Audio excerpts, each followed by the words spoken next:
Yeah, Brandon Knutson's my name. I'm with the Museum of Flight in Seattle, Washington. We're a private nonprofit flight museum, one of the largest in the world. And we definitely, like any facility of our size, have issues that we work with and deal with.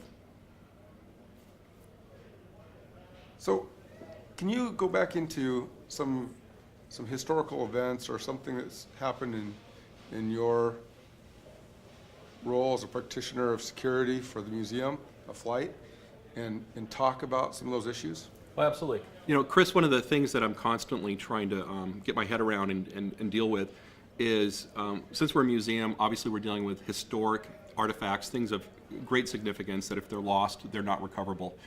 So what I look at is really teaming with other departments when they have a new artifact they want to put in place, working with solutions, figuring out a solution that's going to help protect that, that's minimally invasive to the public so they don't necessarily see it, yet it works on our end so it lasts for centuries to come. So one of the things that I'm constantly battling with, and I've worked in other security jobs, other organizations, and a constant theme that I see is getting that seat at the table. So when I talk about the new product, the new artifact coming to our site, in another business it could be a new process that's beginning or a new product that's going out to market. It seems incredibly difficult and not consistently reliable getting that seat at the table so you can talk about these things, understanding how it's going to be rolled out, where it's going to be rolled out, what it's going to look like, and just getting that sense.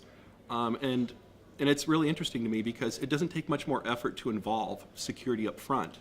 But if you don't involve security up front, I found that inevitably, sometime later, the management is going to want solutions installed around this thing, whatever the thing is. And the solutions are going to cost them twice as much because they're doing it on the tail end versus up front. So that's my advice to anyone listening is be at the table, fight for that right. It's the best thing for everyone. You find that if you start with risk, that tends to maybe motivate them towards getting you that table in the beginning? Yes, I mean, I can describe the risk and quantify the risk. What seems to be a moving target is understanding their risk acceptance level, what they're willing to accept. Nobody seems to say what they're willing to accept. So you kind of have to judge the crowd a little bit and develop a plan around what you think they'll accept. So it starts with risk reward. We're talking about, well, it's going to cost us this much to do that. And is that really what we're trying to take care of?